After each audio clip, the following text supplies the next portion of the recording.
In this ox. I mean, she's still sharp, but she could be sharper. Again, not in this piece.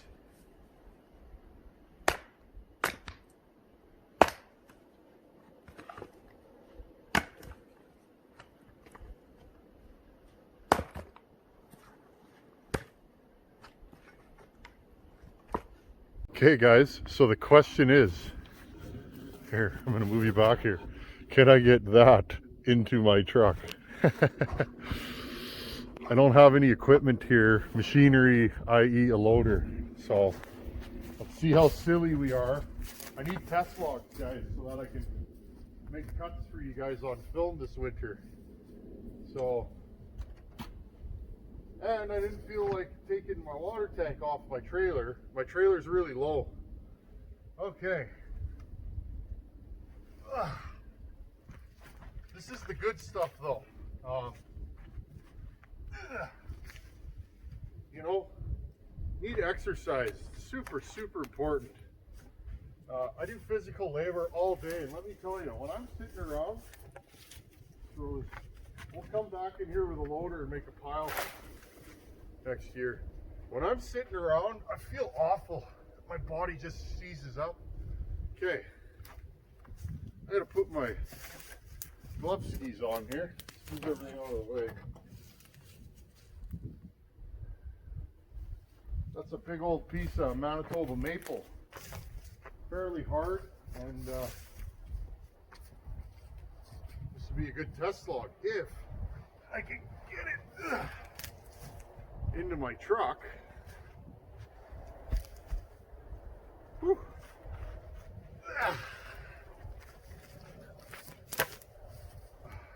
This is where the extra winter weight pays off. I like to put on about 30 pounds this time of the year.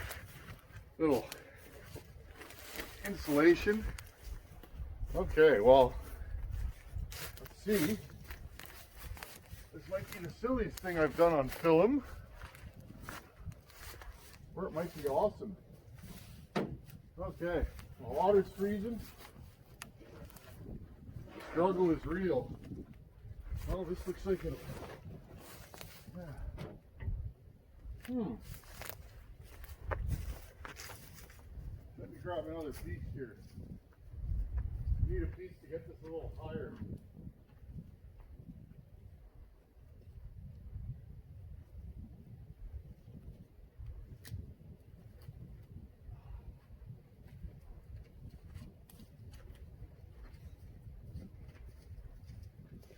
There we go.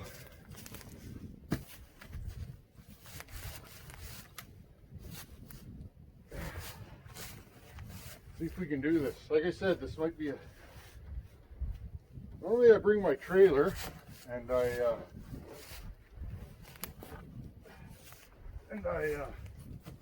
put them on that way. Or I have a loader here. Or I have a loader at my place. Okay, here we go. Oh, oh, oh.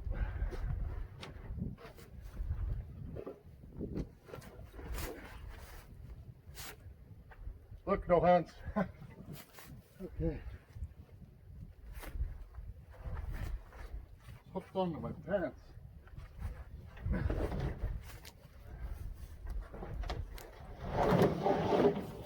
Whew. That is all kinds of heavy. Wow.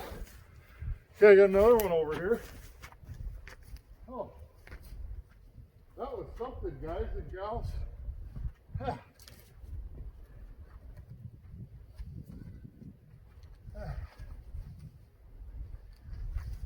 This one shouldn't be as bad, although it might be worse, because, so remember this winter, when I'm gnawing on this test log, you guys were here to help. So, there we go. Because like I've mentioned this before,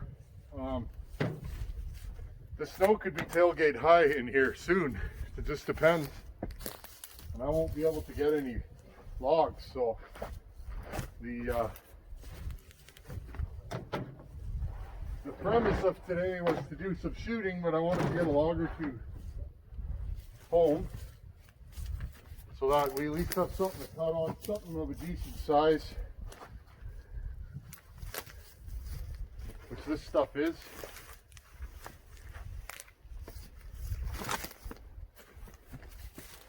Okay.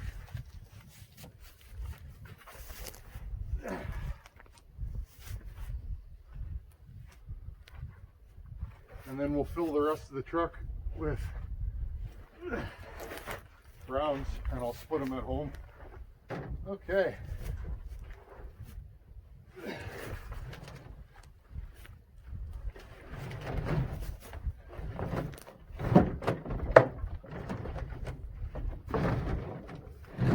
There we go.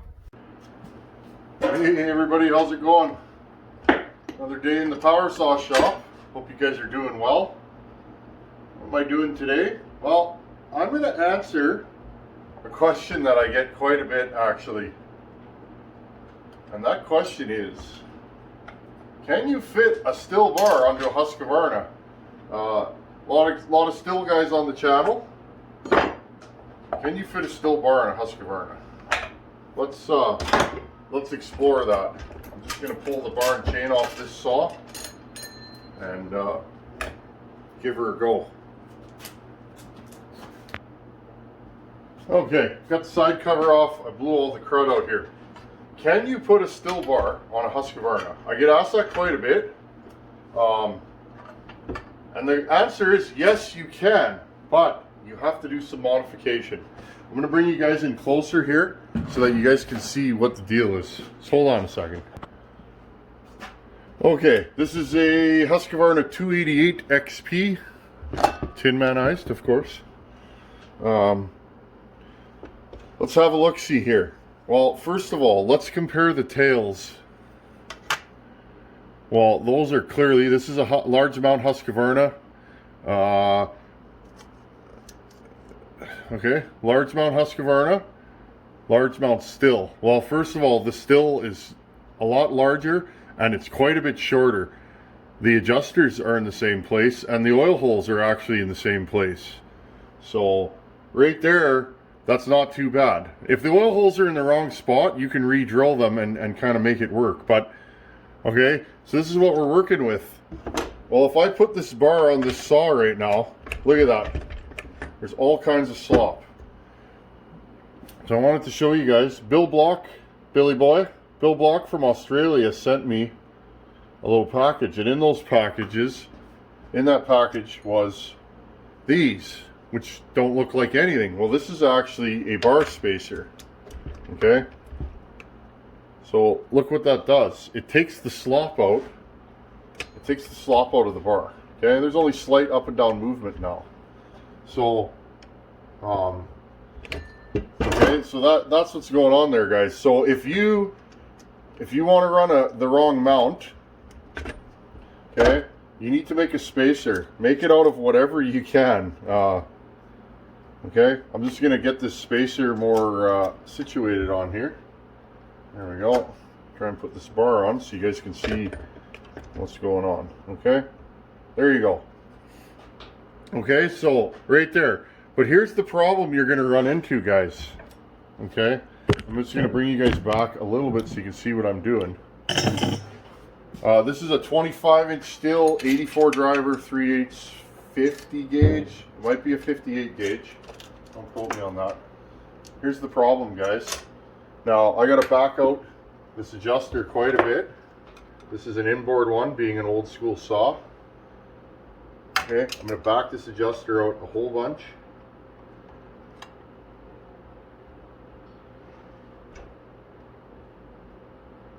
Okay, I'm going to bring this bar back. I'm going to bring this bar back as much as I can on the adjuster. Or, okay, it's 90% back. Now here's the problem, guys. You see the tip of this bar? Look, I can't get the chain on. Okay, so if you are going to do a swap like this, you have to elongate this bar groove a little bit. Okay, a quarter inch maybe. So I'm going to actually take this and I'm going to elongate this bar groove.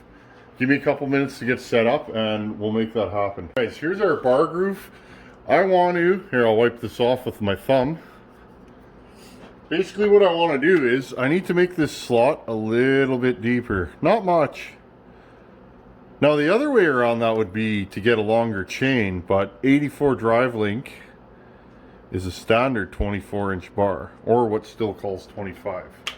So, I mean, if you make your own chains, just put a couple extra drivers on there and you should be fine. But then those chains are only going to be good for this combo. Again, not a big deal if you have a couple power saws and you don't move your bars around, but I'm constantly swapping bars.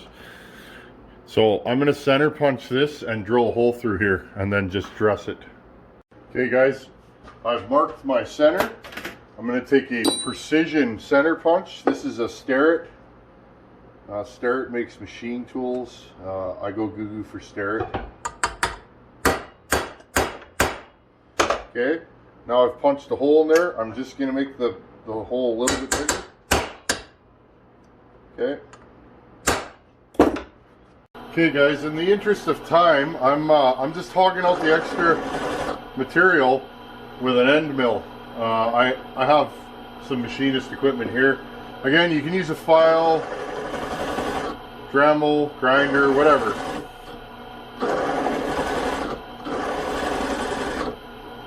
Okay, and I'm just keeping this end mill cool, putting plenty of oil on it.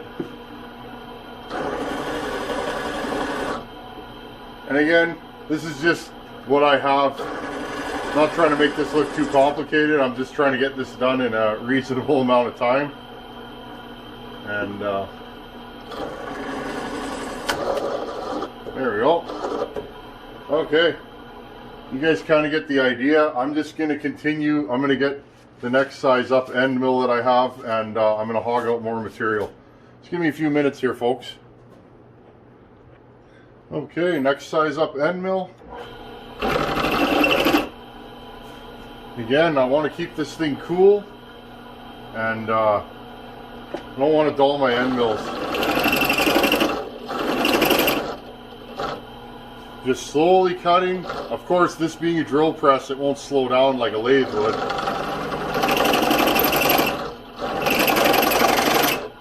And again, I mean, I could fasten this in my lathe and do it that way, but nah, that's too fancy for what we're doing here.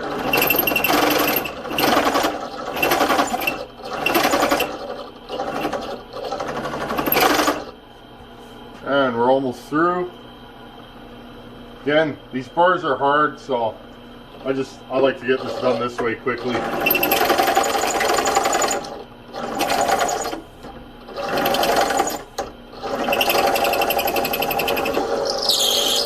There we go.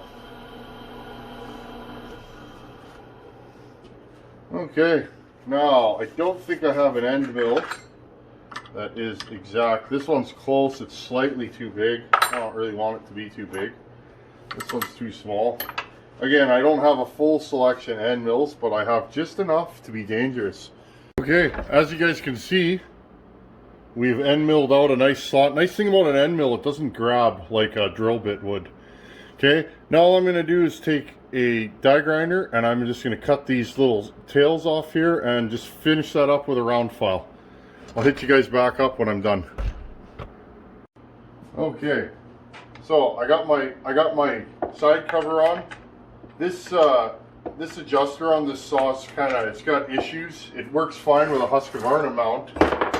This Stihl one, it kind of binds a little bit, so don't take any notice with my fumbling. It's just this saw.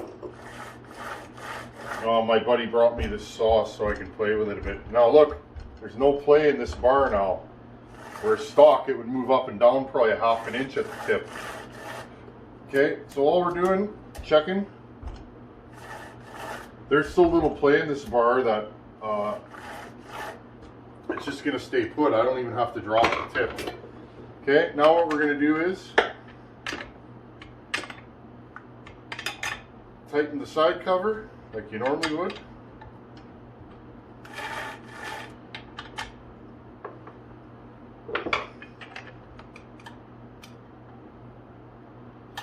Just moving this adjuster back slightly. Again, this adjuster's got a few little, it's got some things going on with it. It's all good though. We'll make this work. Old power saws, guys. I love them. I love working on them. Just trying to get this adjuster to catch. It's doing some weird things.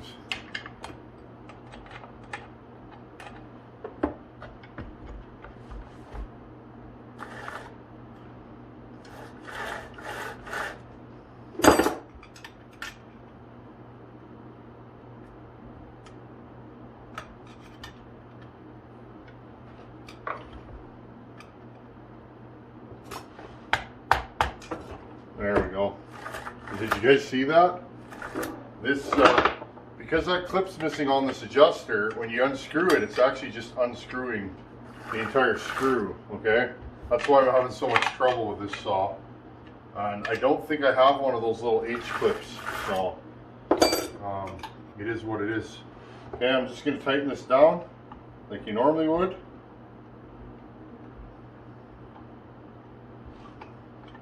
I don't like this adjuster, folks.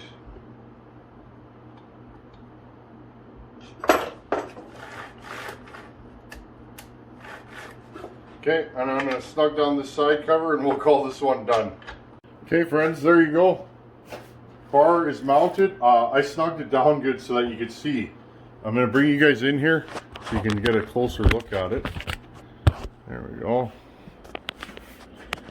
Okay, factory adjuster slot fits. There's our spring. You can make these whatever you got. Okay, there's our spring, and if you look down in there, there you go. It rides nicely on the sprocket. Pretty cool, eh guys? Now I get asked this. I've been asked this a million times, and I just keep forgetting to do a video on it. So there you go. Still large mount to Husky large mount, and it will oil and do everything. It's actually one of the easier swaps to do, even though on paper they're so different. They're really not. The hardest thing is you got to get that slot longer so that you can get it far enough back so that it hooks on the clutch.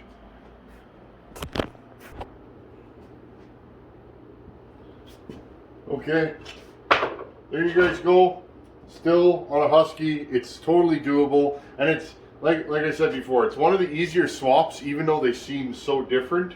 You know, just elongate the hole and everything else lines up. Not a big deal. Canon sells machined mounts that actually just slide over there. Those are way better than this setup. Like, they're just easier to use. This works fine, don't get me wrong, but those Canon ones, they're actually machined out of a piece of plate. I don't know what they cost, 10, 15 bucks. This is more my style. I've always just used the clip style. Thank you, Billy Block, for sending these, and it was good to be able to use one. This fits perfect on my power saw, so it's awesome. Okay, as always, thanks for watching. Take her easy. Later, guys.